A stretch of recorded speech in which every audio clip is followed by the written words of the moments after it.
Problems in Indian agriculture. First, we had weak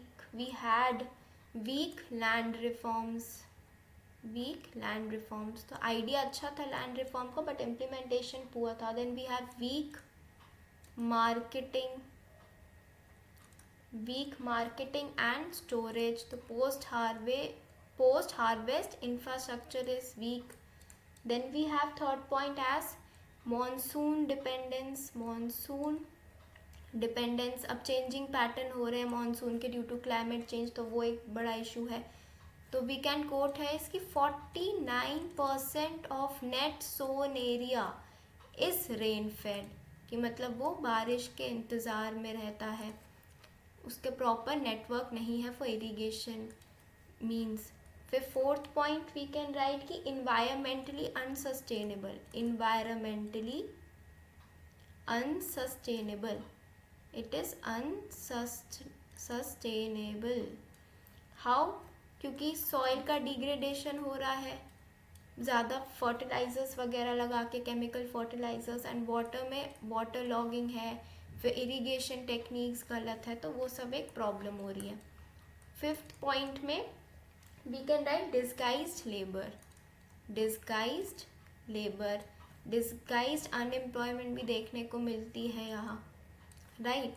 sixth point में we can write land fragmentation over the generation, की inheritance का ये हो गया कि फादर के पास 100 हेक्टेयर है, उनके 5 बच्चे हुए, तो वो डिवाइड हो गई, 20-20 मिली. फिर उन 5 बच्चों के 2-2 हुए तो 20-10 में डिवाइड हुई. फिर उनके और 2 बच्चे हुए तो 10-5 में डिवाइड हो गई. तो कहाँ 100 हेक्टेयर की लैंड थी, ओवर द जनरेशन वो सिर्फ 5 हेक्टेयर की लैंड बन के रह गई. तो ये जो इतना फॉल आया है लैंड के साइज में, वो इम्पैक्ट तो पड़ेगा ही आउटपुट में, जो हमारा एग्रीकल्चर का आउटपुट होगा, तो which is an issue.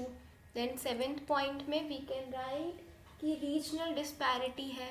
Regional disparity in terms of green revolution हम बोले तो कुछ एरिया पे ज़्यादा फोकस रहा, हमारा north western India, Punjab, Haryana and other areas. फिर है कि कुछ एरिया में इरिगेशन टेक्निक्स है, कुछ में नहीं है, पैसेज ऑफ रिवर है, तो इसमें बहुत सारे फैक्टर्स आ जाते हैं रीजनल डिस्पैरिटी को लेके. देन एट्थ पॉइंट में we can write low productivity of agriculture. So we have low productivity. Under this we can elaborate more by writing that it is soil degradation हो रहा है, तो वो रीज़न है. फिर वीक इरीगेशन है, so we can write soil degradation के चलते वीक प्रोडक्टिविटी है, right.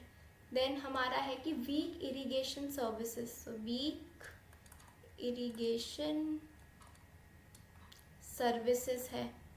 Then we can write low seed quality, क्योंकि जो हाई सीड है उनका क्रेडिट ज़्यादा पे है, if farmers could not afford them, तो वो एक प्रॉब्लम है. Then further we can write कि इसमें एक्सटेंशन सर्विसेज आर पुअर और मिसिंग. एक्सटेंशन सर्विसेज जैसे जो पोस्ट हार्वेस्ट हो गई, या फिर ड्यूरिंग हार्वेस्ट भी हो गई, जैसे पाइपलाइन कनेक्टिविटी है, ट्रांसपोर्टेशन है, स्टोरेज फैसिलिटी है, तो ये सब जो साइड की सर्विसेज है जो बूस्ट करती है एग्रीकल्चर प्रोडक्शन को. Then we have unseasonal climatic condition.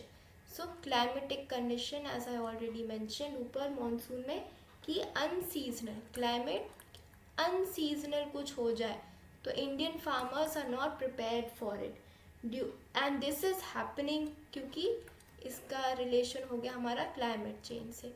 तो काफ़ी फैक्टर्स है जो in short problems in Indian agriculture लेके आते हैं. इंडिया बीइंग एग्रीकल्चरल कंट्री, वो एक ये मेजर इश्यूज